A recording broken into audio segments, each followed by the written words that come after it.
Ladies and gentlemen, welcome to another edition. Time of possession. We're going to be reacting to tonight's NBA Game 7 championship between the Thunder and the Pacers. The Oklahoma City Thunder are NBA champions for the first time in franchise history. Well, for the first time in Oklahoma City franchise history. I don't know. I think Seattle won one championship once, maybe. I don't know. Maybe I'm wrong. Who knows? Back when we weren't But even either way, alive, probably. yeah, yeah, exactly right. So the Thunder are champs. We're gonna talk about the game. We'll talk about the impact of the Halliburton injury.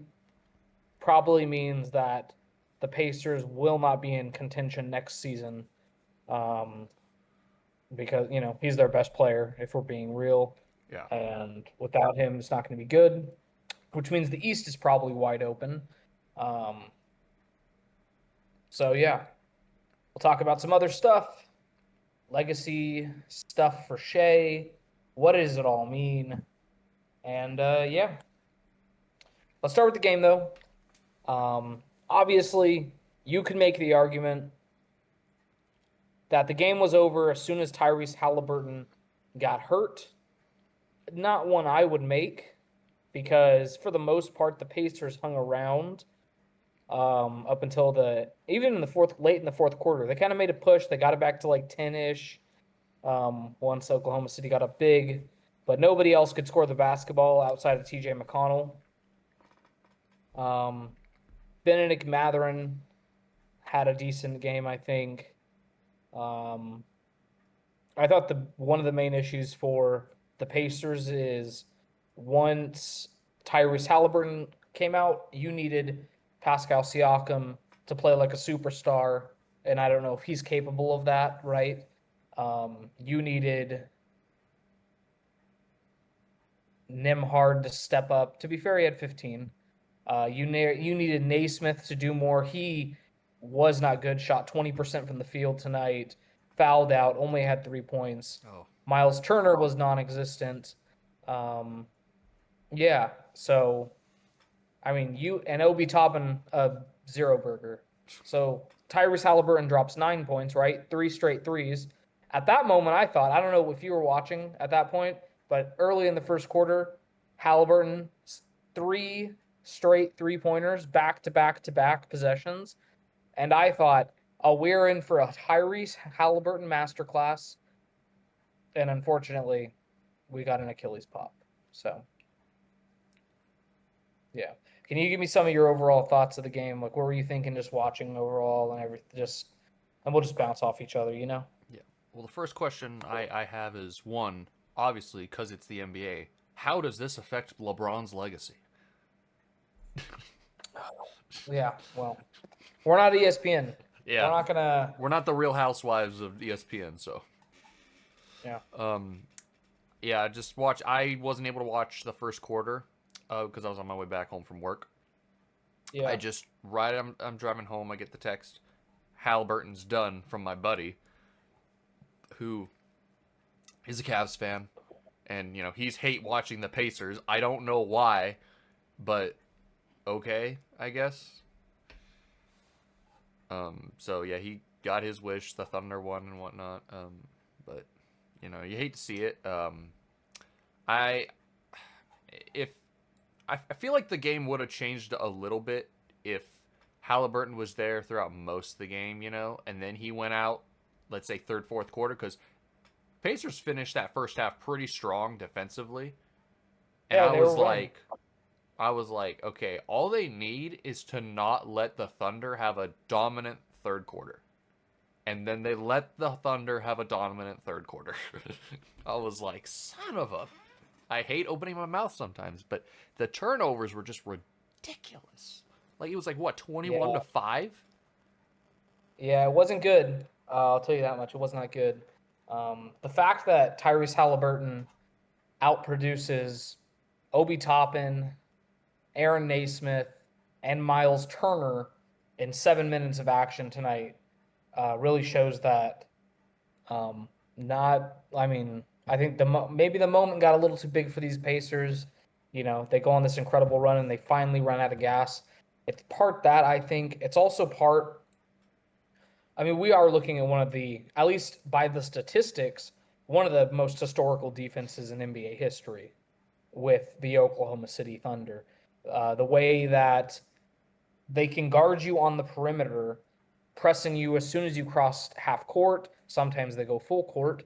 And then they have the wall in the backcourt, right? You have Chet, Hartenstein, and you have just all these guys that can, face guard you. Jalen Williams, Lou Dort, Caruso, Cason Wallace is a good defender, right? And they kind of built this perfect defensive team around Shea, who now won MVP, is the scoring champ, and is now Finals MVP. They were the number one seed all season. A season that has not been done since what? I think Michael Jordan, right? So it was an all-time historic season for Shea. Now, legacy-wise, I'm not sure how far I'm willing to go. Um, you know, he has a ring now. I think you can kind of put him. I don't think he's as good as Jokic or Giannis all time, but I'm saying he's probably a tick below those guys, right? They've all accomplished around the same stuff. But if you're asking me, I'm still taking Giannis. I'm still taking the Joker, right? Um, but only time will tell. This is obviously the youngest. What was it? The youngest team in 48 years. Something like that. So, yeah. So there's going to be a lot of conversation about, can this team be a dynasty? I don't know. We kind of fell into the same trap with, when the Lakers won it in the bubble. That next season, they were the best team all year.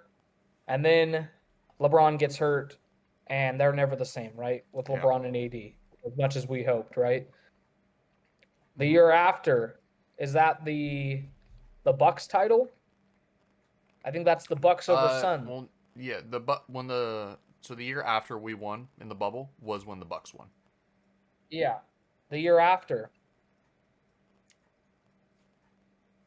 I think it went us, then the Bucks, and then the Warriors. Yeah. And then.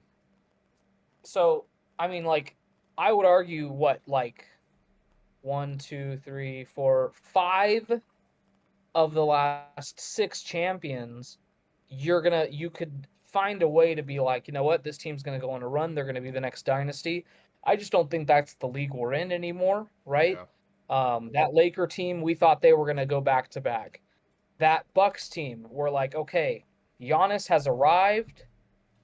They have this amazing lineup with Drew Holiday and Chris Middleton and Brook Lopez and Giannis. And obviously they don't make it out of round 2 next year. Yeah. The Warriors the next year after that, I mean, I think that, that was kind of their last hurrah as a dynasty, right? The Nuggets the next year.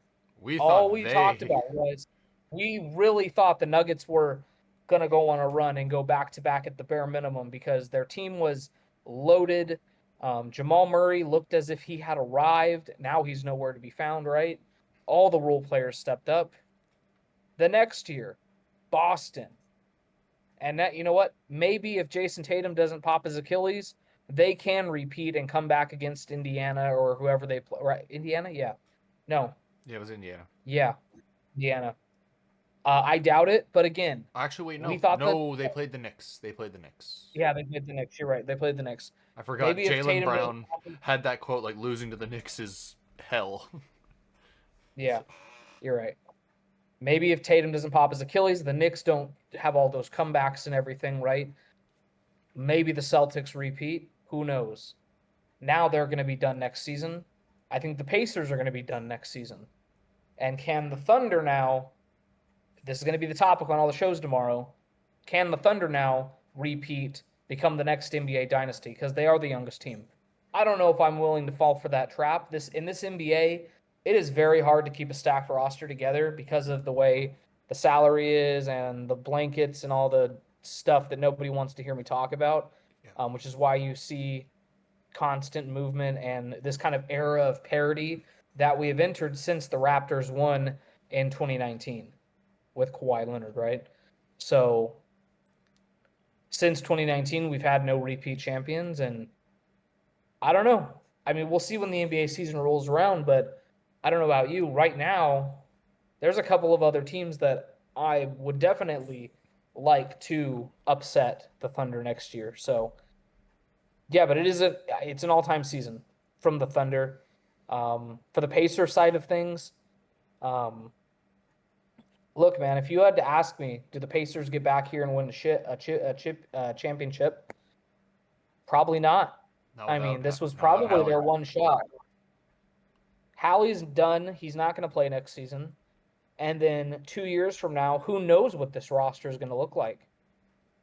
I mean, I don't think Miles Turner's on this roster in the future, although it, he didn't play that great tonight, and he hasn't this playoffs for the most part. Obi Toppin, is he on this roster? Probably not. TJ McConnell is, I mean, she's 33 years old.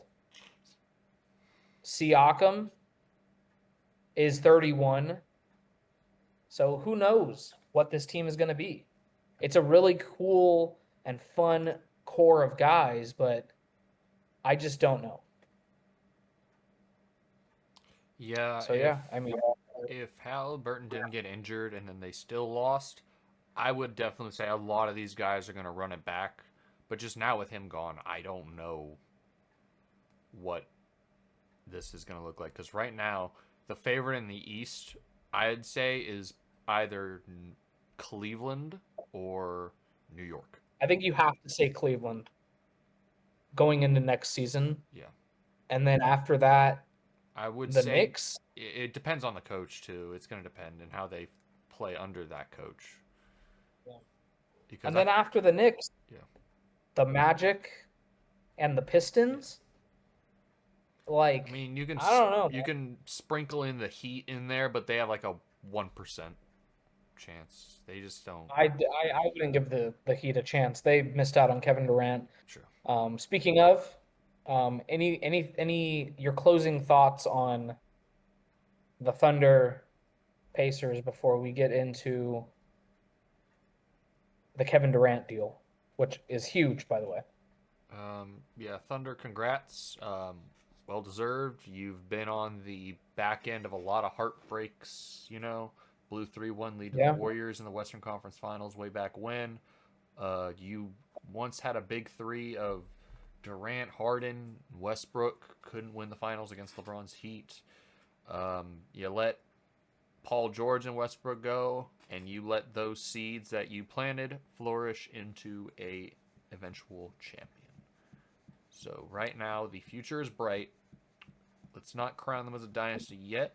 We got to see them win another one within the next, I want to say, 5 years. They got to win at least one or two more. Yeah.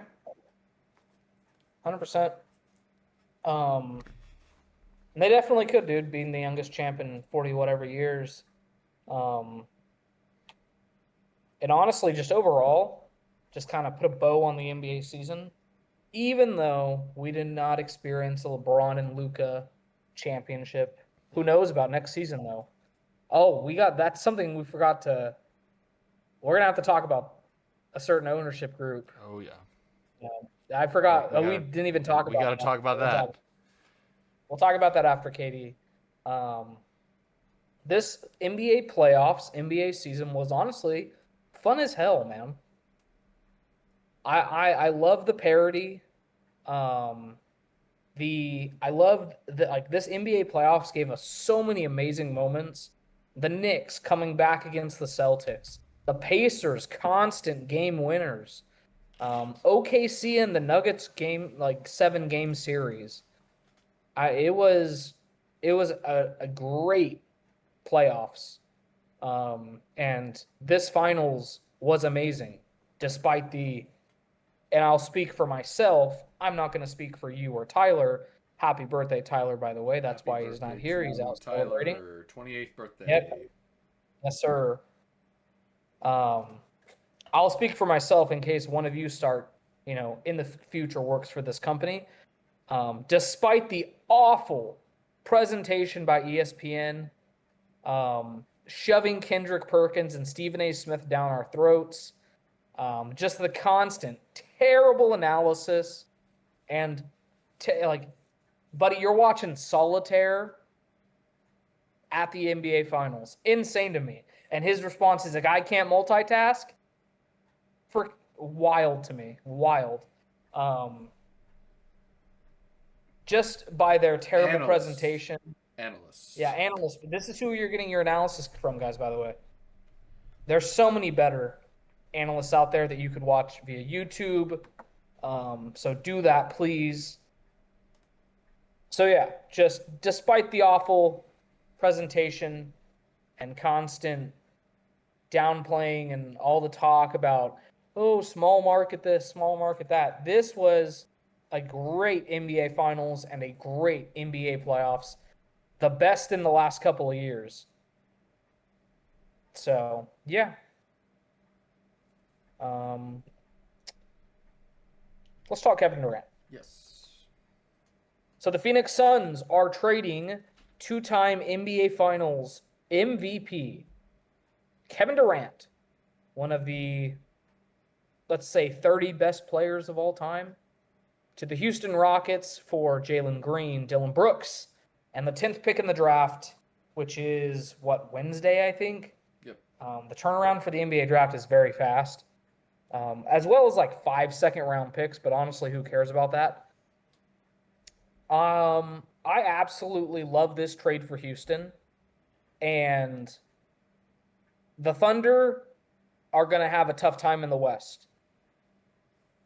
Not only because of Houston, but because of the Lakers. We'll talk about them in a little bit. And all the other teams out West. Because I think this is, honestly, the perfect trade for Houston. He's an excellent fit there. They managed to keep Jabari Smith, Amen Thompson, Şengün. They kept the core of the team together, and they only had to get rid of Jalen Green, who at this point was kind of a negative asset for them. If you're the Suns, you're kind of banking on the potential there. He's very young. And the annoyance of Dylan Brooks. So I'm just saying, I think this is incredible work by them. I think this makes them, I really, the Houston was the second seed in this playoffs. I think this easily makes them a top 3 contender in the Western Conference next year. If you're going to rank a team below Oklahoma City, I would put Houston at 2 as of now. We'll see what the Lakers do this offseason with Luka and LeBron. And honestly, I think Kevin Durant's become a little underrated because, I don't know, when you're playing around in a crappy organization with a bunch of crappy players and you're still putting up a little, casual, what was he this year? 27 points a game, 7 rebounds, 8 rebounds, 6 assists, whatever it was, on really good shooting percentage, but you're not winning. Everyone calls it empty calories. I don't think it's that for Kevin Durant. They call it empty calories. That's what I've been hearing. That's what the streets are saying, Jared. And I think the talk that Kevin Durant can't contribute to winning is going to bite a lot of teams in the ass next season. I'm not ready to be like, oh, the Rockets are winning it all. But come next season, if they're up there in the West, I'm going to have a hard time picking against them come playoff time. Only when it's against the Lakers, you'll pick against them. Well, duh. I mean, that's the... I'm picking against... Come on, obviously. What are your thoughts on the Houston side of thing? And if you want to go on the... Dude, have you seen the depth chart for the Suns? I'll pull it up really quick. It's probably ugly as hell. Oh, speaking of the Suns, they did say they're going to try working on a Bradley Beal trade next, and I'm like, good luck with that. Yeah, so what do you think about the trade while I pull up their This depth chart is insane. Go ahead. Well, I mean, obviously, yeah. You said they're banking on the potential of Jalen Green, and he's come out and said, "God, I don't want to leave Houston," but that was out of his control. So, if it lands you Kevin Durant, it lands you Kevin Durant. Obviously, yeah, this will make the Suns a top team, if not they were already. Like, they took Golden State, who still had a healthy Steph, to a game 7. If they got past them, we would have saw them face the Wolves. I wonder how that would have gone, honestly, now that I think about it. But, you know, they had OKC's number this season. They played well against top teams. Like, they weren't a fluke. It's just, the playoff experience, I felt like, was their downfall, as well as Jalen Green, we come back to, was a no-show in Game 7 when they needed him most. So, but the Suns side of things, I feel so bad for Devin Booker. Somebody save that man. I was gonna say right now, I would not be surprised if he's moved, and these guys just tear it all down and start over. Build around Because, Jalen Green. I mean, he's 28 at this point. He's in the prime. This is supposed to be the prime of his career. Like 28 to like 32 is supposed to be an NBA player's like absolute prime. And he's going to waste it on this rebuilding team. I mean, I'm looking at... So here's their roster. At shooting guard, you have Jalen Green, Devin Booker, Bradley Beal, and Grayson Allen. A lot of guards. On the other wing, you have Dylan Brooks, Cody Martin, Damian Lee. Like, the amount of guards this team has is insane. Might as well rename them to the Phoenix Sun Guard, because that's what they are. If you look up their starting depth chart right now, they have Dylan Brooks starting at power forward. Because of how small of a team this is. And how, like, the lack of just size and, athleticism they have. They have Dylan Brooks starting at power forward. It's insane. So what you're telling me is that number 10 pick better hit, or else... I'm telling you that if the NBA lottery wasn't a thing, I would pencil the Suns in for a top 3 pick next season. That's what I'm telling you. Oh, knowing the NBA, somehow Boston will have a top 3 pick next year. Somehow. Knowing the lottery. Yeah, probably. Dude, I think the trade is absolutely bananas for Kevin Durant. I think it's great. I don't know. Did you see the videos going viral of him like reacting live to it? He was all smiling like, I'm on contender again. I think it'd be really interesting. I'm just saying, I don't know if it's going to happen. I doubt it's going to happen. But with Dylan Brooks gone, they're kind of lacking like an enforcer type player. I'm something of an enforcer myself. I'm just kidding. I bet you are. So dumb. Russell Westbrook is a free agent. Oh no! Don't you suggest that? Seem like very comparable players, just by their demeanor and everything, right? So could we finally see the reunion? Russell Westbrook and Kevin Durant reuniting to stop Oklahoma City from repeating? What a storyline it would be. Anyways, just a thought. All right. The Los Angeles Lakers are now owned by Mark Walters, or a group headed by Mark Walters, right? The same people that own the Los Angeles Dodgers. And I cannot tell you how excited I am as somebody who has let's done my fair share of complaining about the way the Lakers are run. Let's just say that. Um, Jared, I want you to tell me, what is your experience with this ownership group been like as a Dodger fan? Well, obviously, as somebody who became a fan during the Frank McCourt era, I Mm, was like young, young. I didn't even watch the regular season be just because my attention span was so. Uh, when playoffs came on, they came on, and I would be watching, but until I finally got into it. But I just remembered. Only thing I remember about the team was a young guy named Clayton Kershaw. That was it. And then they eventually start to get good again. So I did research. Who owns it? Oh, yeah, well, Magic Johnson's part of this ownership group. Oh, and there's the main guy, Mark Walter. Ever since then, the Dodgers have been one of the most well run organizations, front office, all the way to player development, coaching, analytics, how players treat the families, whatnot, what they do off the field, in this case, court. It's been great. Minus the occasional. I mean, I love my team, but sometimes the zestiness it throws me off a little bit. But hey, you know what? If that comes with winning, so be it. we'll take it. Yeah, So what we can expect with the Lakers is they're going to expand on that front office. They're going to expand in the coaching, the scouting, analytics, everything.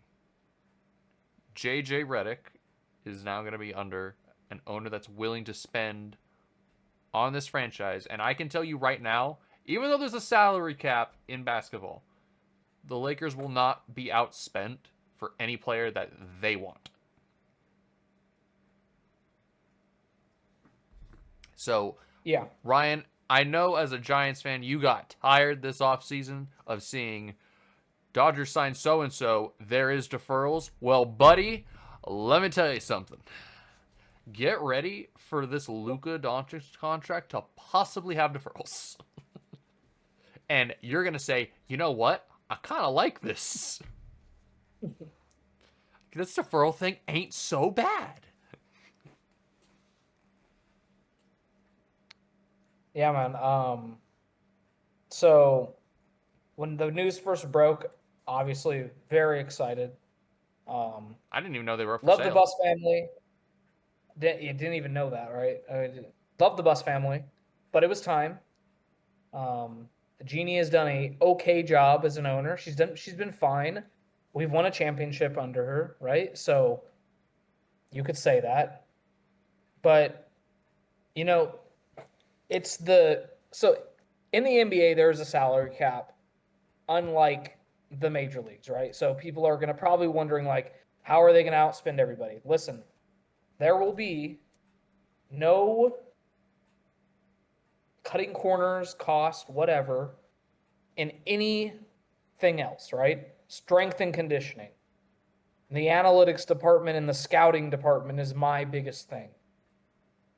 Rob Pelinka, you are going to be under a microscope now. So, granted, you pulled off the greatest trade in NBA history, but some have called into question how well you're doing your job. Did you only get this job because you were Kobe's guy? Yes. Um, so the question is, I don't know if Palinka's safe. I would assume JJ Redick is safe because he seems like the forward-thinking, analytical coach, a kind of guy that the Dodgers would like, right? Um, and I'm excited. I'm excited to see them expand in the scouting department and try to build this, you know, build this team up the way like Oklahoma City has, right? Acquire a bunch of draft picks, maybe make all the correct trades, sign all the correct players, for this era of basketball. And yeah, I mean, I'm very excited. I So am glad that you are, because it is all sunshine and rainbows from here. That's all I will say. Now, with this news, especially with what Luka tweeted, and saying that they let Luka know what was going to go on, like, hey, the team's being sold and we're transitioning owners. They let him know. So already, that's pretty good. So Yeah, I think we can see a Luka Doncic extension with the Lakers in the short to near future. I hope so. I hope so. He's going to get every single penny that he's worth, right? And he's going to be, he's not going to make as much money as if when he was in Dallas, obviously, but we're going to give him everything he can. And hopefully, under this ownership group, that is going to value, I think they're going to value playing defense the correct way, doing all the analytical stuff. Hopefully, he can play okay defense. Yes. I don't need you to be an all-star. SGA is not an all-star because of his defense. He's not a good defender. Oh, honestly, teams target him. But you can build a team around him to where, as long as you're putting in a little effort, that's fine. The Mavericks did it. They're not the Los Angeles Lakers. This is the premier franchise in the league. And now they're going to be run like the premier franchise in the league. So, you did mention Jeannie Buss. She is still going to be the team governor. But yeah, so was Mark Cuban. And then Luka got traded. Yeah. And he doesn't work for the team anymore. So, if she can say that, I'll give her 2 years max. I'm setting the over-under at 2 years. We'll see. We'll see, buddy. Yep. You don't buy a team if you're not going to have final say on everything that's happening. So that's all I'm saying. Yeah, before he bought it, he had at least like a minority stake, and now he's got majority. I think it's like 75 to 80% or something like that. Yeah. So $10 billion, man. that just makes me. That gets me curious. How much are teams like the Cowboys and the Yankees going to be 15. worth it if they are ever sold? Those teams would be, if I had to guess, Yankees 12, Cowboys 15. I think the maybe, man, the Yankees, though, I don't know, man. It's tough. Because, you look at, the Commanders and the Broncos. The Broncos went for, around, the Commanders went from around 6, which, honestly, at this point, kind of seems like a steal. Yeah. Right? With everything that's going on with those two franchises. So, I don't know. Yeah. I find it crazy that people would want to trade, sell that all away anyways. Yeah. Crazy to me. Unless you were going bankrupt, then it's like you kind of have no Yeah. choice, and it'd be affecting, kind of have Frank McCourt. He went bankrupt and then had to sell the Dodgers. So, but yeah, other news. This was this previous week. Congratulations to the Florida Panthers on winning back-to-back Stanley Cups. Successful hate watch. The Edmonton Oilers lose again. The Chiefs of the NHL have lost. I'm 2-0 in successful hate watches. 2-0. Oh, man. So All I know. that is for eliminating my Kings in the first round again. And I'm tired of seeing, because the Oilers didn't deserve this. Yes, they did. They did. I don't want to hear any other excuse for why they lost. McDavid, being known as the best player in the world, I get it. He was being quadruple teamed whenever he had the puck. But 1 goal the entire series? Crazy. Yeah, I know that name, Connor McDavid. Don't know crap about hockey, but I know he's the best player in the world. Yeah, after next season, he's a free agent. At one point, I wonder when he says enough is enough, because they have done zero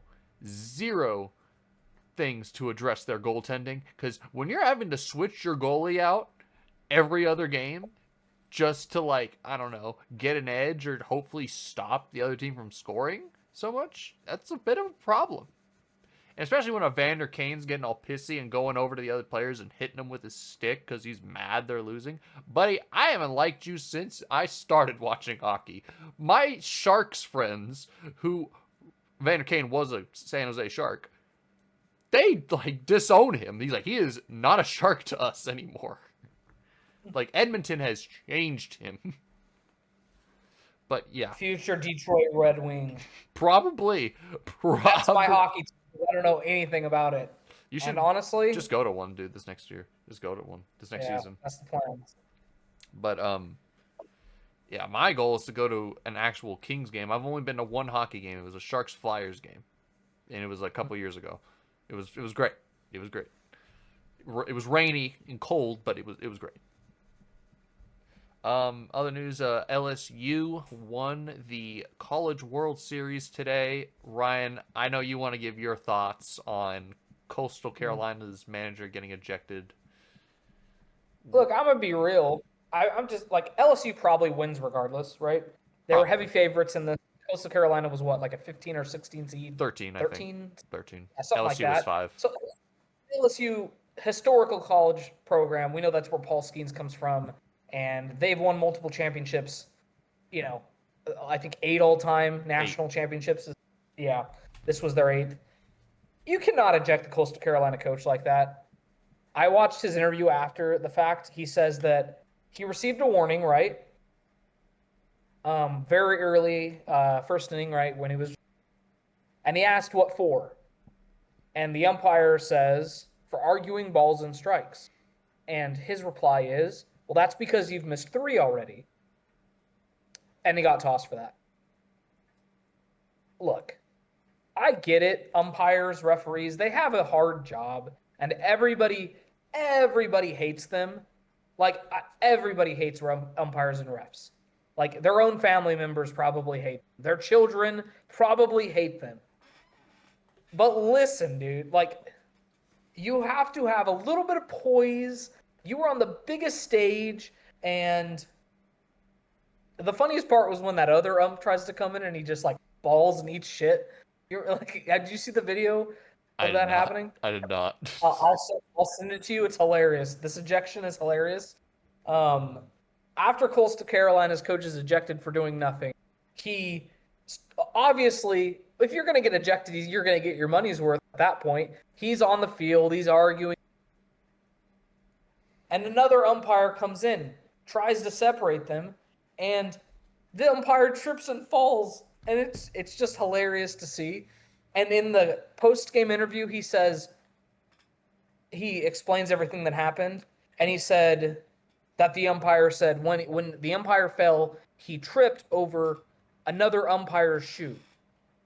And that's clearly what happens on video. I've looked at it. And when that happens, the umpire gets up and tells him, you're suspended for 2 games now. And he says, I should not be responsible for another grown man's act. And I was just like, that is the greatest bar I've ever heard in my life. This coach is, I'm Coastal Carolina baseball. Outside of Fresno State, you've earned a fan. You've earned a fan. I'm not going to lie. I'm rooting for you guys. Underdog mentality. I like the teal color. You've earned a fan. That coach has a fan in me. So, insane. But yeah, congrats LSU. We're going to win regardless of whether that coach got tossed or not. Honestly, when coaches kind of get tossed like that, it kind of does give your team a sense of motivation and all that, right? So, sometimes it works in your favor. Saw them hit a 2-run home run to bring the lead back, cut it down to 2, and then they had a leadoff single in the 9th, ultimately leading to a game-ending double play. But, yeah, congrats is what it is. On the baseball side of things in MLB, how are you liking Rafael Devers so far? Good, man. I mean, I saw he homered yesterday. His first homer. Had a decent game today. If I'm not mistaken, let me pull up the scorecards really quickly. We won 9-5 today, and so that was good, right? And we, win that series against the Red Sox. That first game we did lose, though, and he went 0 for 5 in his debut. And I was kind of like, okay, it's one game, and obviously you're probably a little nervous playing against your former team and all that, and it's human, right? But then we come back, hits the clutch home run. Yesterday we win 3-2. Today we win 9-5, and we got the Marlins in San Francisco tomorrow. So Marlins, White Sox, Diamondbacks, A's. So that's a nice little comfy schedule, if you ask me. I mean, stack some wins, get Dever some confidence before, in July we got the Phillies and the Dodgers back-to-back series. So we definitely need to stack wins now before we get into that portion of our schedule. Yeah, when you face us, it'll lead into the All-Star break. That is the last series. Before then, to end my team's first half, we've now pretty much, so that long stretch of Padres, Giants, Padres, we went, I believe, let's see, 2 plus another 2. We went 7-3, which honestly, they locked in against their division rivals. They did it. They won all their series. I think they should have swept the 4-game in San Diego. I don't know what it is with this team when Yamamoto pitches. They refuse to score. Like, this is like the 10th time out of 15 starts they've scored 0 or 1 run while he's in the game. When he's off the mound, they all of a sudden figure out how to hit again. I'm just like, I was gonna ask you, do you have Yamamoto for fantasy? No, I don't. Whoever has Yamamoto in fantasy must be so just like, because you get points for wins and losses. Yeah. And the constant like him pitching amazing or having a solid game or whatever, and then like you're losing games 2-1 or whatever the case may be. You're just like what? Like, I don't know, just something I thought about. Yeah. But yeah, you guys are 3.5 games ahead of us now. 5 games ahead of San Diego. If you're gonna ask me, like, I didn't think we were going to catch you guys anyways. I need us to be within, like, I expect to be 3 games up on the Padres going into the All-Star break, and I'll be very comfortable with that. I need 3 games at the minimal. Yeah, if you're wondering who has him in our league, Seabass has Yamamoto. Well, I killed him this week, so I mean, what do we? Yeah, looking at my team schedule after that rough stretch of facing, like, I think it was like 8 straight teams over 500. We have one of the softest schedules remaining. So, I'm hoping we don't win the division too early, like in years previous. I want to take it down to like the last week. They win it, and then they say, okay, we get some guys some rest, like Freddie, Mookie, like take one day off, then keep playing, just tune up, whatnot. Get every starter on the timetable that they need for playoff time. Because we got 3 more series against y'all, 2 in San Francisco, and then 1 in LA again. We have 2 more against the Padres, and it's going to be that kind of back-to-back, like, week thing. We got the Diamondbacks 2 more times. And then we have the Rockies 3 more times, but we're playing them on Tuesday, so there's that. Like, the rest of our first half is the Rockies, the Royals, both there. Then home against the White Sox. I'll be there for the 3rd game because I'll be down there for Anime Expo. And then we play Houston, and then to end the break, they go to Milwaukee and San Fran. And then, of course, the trade deadline will be on, I believe, I forget what day it falls under. I think it's on a weekend. It might fall on a Saturday, Sunday. I'm going to look to see when the trade deadline is. I don't expect any more moves out of my team. I think they've done their big thing, and hopefully pays off. So the trade deadline is July 31st, which is a Thursday at 6 p.m. Eastern. So 6 p.m. your time, Ryan. That is when trades are no longer able to happen. I would expect my team to make a move, but honestly, for a pitcher, it's not going to be for a hitter. Obviously, just because the offense is already as fine as it is. It's probably going to be for maybe, I don't know. Like, I could see a Ryan Helsley getting traded, like, if we were to make that move, but it's going to be for relief help. I'm looking at potential answers.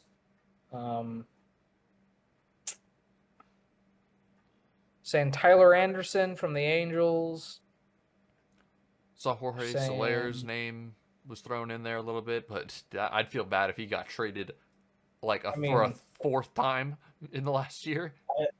A Jake Bird for the Rockies could be interesting if they just go, The Rockies almost never trade anybody at the deadline. That's the problem. They just like letting guys go for nothing. So, what do you think about Edward Cabrera from the Marlins?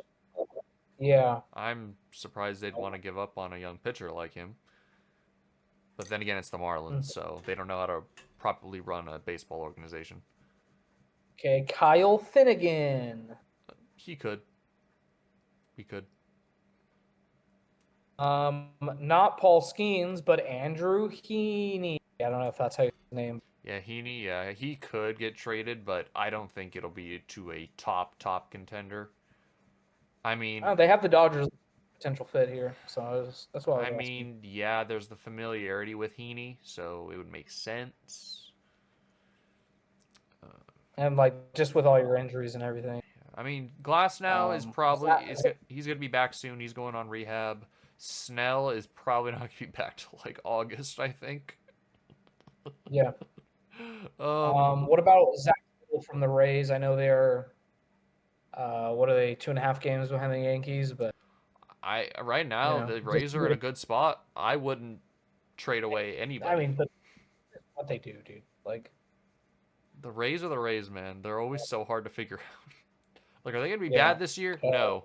They're gonna be good this year. They're middle of the pack. Like what? Makes no sense. Josh Naylor, essentially.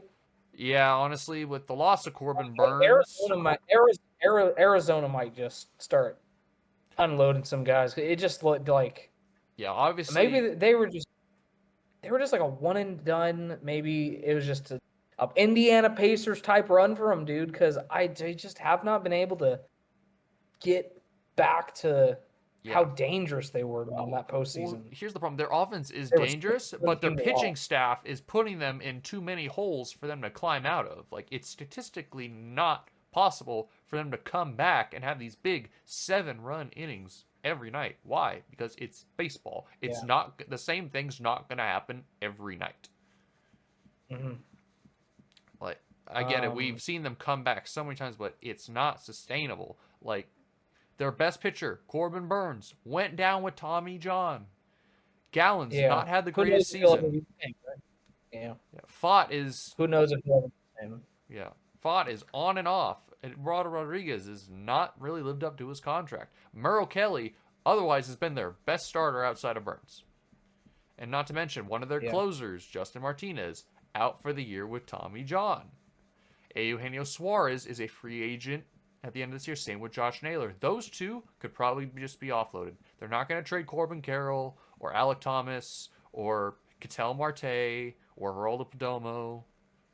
They could trade Zach Gallen, but I don't see it. Like, that's like the only guy with a contract that's extended past this year. I think he's I think he's still under contract. I'd have to look at it, but definitely Suarez and Naylor are going to be on trade watch. Yeah. Another guy I'm looking at, I mean, I was surprised to see his name here, but I don't know, the way the Brewers do their thing, man. What about Freddie Peralta? He could get traded. Potentially. He could get traded, yeah. Brewers think like they're 3.5 games back of the Cubs. I'm looking at it right now. And that division, man, they're all like that division. I still think outside of the Pirates is kind of anybody's game. Maybe the Reds get hot. St. Louis, the Cardinals have been surprising this year. For at least for me, I don't know how high you were on them, but I wasn't very high on them. I'm just gonna And say, then, with the way the Cubs have been playing, I would have thought they'd been like 10 games up. 3 is surprising. well, 3.5, but yeah. Cubs kind of slowed down as a recent. I mean, they're 5-5 their last 10. It's because they haven't played my team in a while. They don't have a reason to go off. Because after we played them Yeah, like I mean, 500 times in the first month of the season. Yeah. Like the Brewers are right in the thick of things, but it does seem like a Brewers thing to do. Start just offloading players like they always do, right? So, Plus, they're kind yeah, of just tied name a down. team down. They're kind of tied down with that Yelich contract that they have. So, Yeah. by the way, Zach Gallen is a free agent after this season, so maybe he could get traded. I don't know. Yeah. You don't think he's going to sign an extension? No reason to keep a guy. You want to get something for him, right? Mm-hmm. Even if it does seem like you are desperately trying to trade him away or whatever, right? So, Yeah. regardless. And then, anybody else you want to throw out there? Those are kind of the big pitching names I saw. Who's the Angel? Taylor Ward. That was the only yeah. other kind of guy I was like, you talked about him though. I was just kind of like looking Yeah, at. he could get traded just because I want to see a Fresno State guy get off that sad team. So, Yeah, go to a I just contender. think, yeah, Like, I mean, maybe the A's. I would The say the A's are Padres. fun. But The A's are fun, but maybe the A's offload some just to kind of, like we thought they were going to be better, but it's just they that haven't been. ballpark, man. It sucks. It's like drained the life out of. Yeah. We gotta wait till they move into Vegas. So, that's gonna be another couple years from now. But, trying to think. Anybody Anything else? Other than that, no. This was mainly an NBA topic episode with just a little bit of MLB sprinkled in there. Though I will say, ladies and gentlemen, next week we'll probably be on a break. We won't record. But then that next week, first episode of NFL preseason division. We don't know which one we're going to do yet. But we're going to start week by week, taking it up to the start of the season. We will obviously do the AFC West last. Yes. We'll probably do both Wests last, just because it's Tyler's is in the NFC West. So yeah, they are honestly always very fun divisions. I'm looking at them now.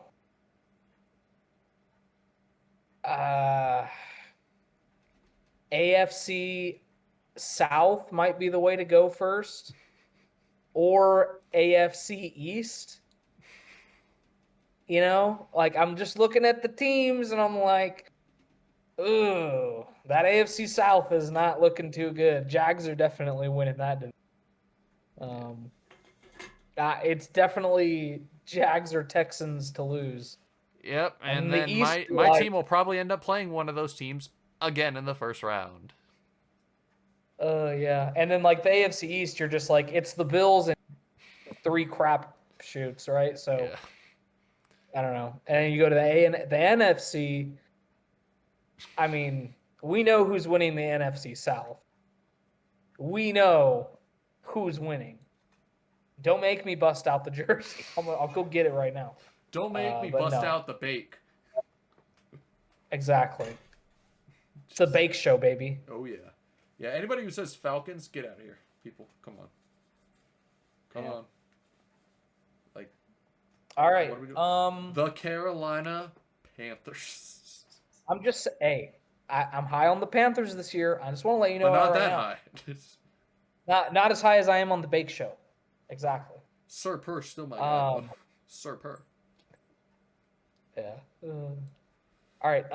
You want to end with a song recommendation of the week? Yeah, sure. Why not? I have mine picked out, so I'll let you get yours pulled up. Okay. This week, I am gonna recommend. I'll recommend a song off of a very good album. So if you want to check out the album, do that as well. But this is gonna be Thug Till It's Over. So Thug Till It's Over. Produced by Cooking Soul off of his LP called Good Job. This is featuring Freddie Gibbs, who's one of my favorite rappers currently. So yeah, it's got a crazy beat.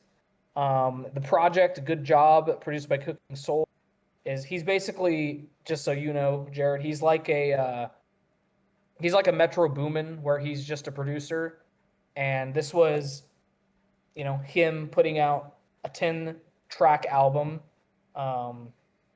Yeah, and I think it's really, really good. I highly recommend the album, Good Job by Cooking Soul. But the song of the week is going to be Thug Till It's Over. Yeah, Cooking Soul and Freddie Gibbs. Okay. One of the best producer tags that I might add as well. Cooking Soul. You'll hear it when we listen to it, but Cooking Soul. Crazy. You got one for me this week, my friend. The one I have is going to be. It's a short song. I think it's just under 3 minutes. The song's called hang on, let me get to it here. I gotta find it again. Okay. It's Equinox by Unwell. So it's EQUINOX. By Unwell. By who? Unwell, and it's all caps. You got it. Let's just take that off the list, Tyler. What are we doing? All right. All right. So yeah. On the YouTube channel, you should be able to see a playlist that I'm going to be working on of all of our Song of the Week recommendations. So if you ever want to get a kind of like an idea of some of the music we listen to, or if you want to check out our recommendations, they will all be in the description or in the playlists of the YouTube channel. So I thought that was a cool idea to do. Just kind of, yeah. So Thug Till It's Over by Cookin' Soul and Freddie Gibbs, and Equinox by Unwell. Those are our recommendations. Ladies and gentlemen, this has been a fun episode reacting to the NBA Finals. Probably be off next week, but when we return, it'll finally be time. It is football season, baby. I cannot wait to go over our division profiles for the NFL this year. And yeah, I'm hot takes are coming at you. And they're not hot takes if I'm just right, by the way. We're not going to call them hot takes if I'm just correct. Ladies and gentlemen, thank you for tuning in. Ryan, Jared, we're out of here.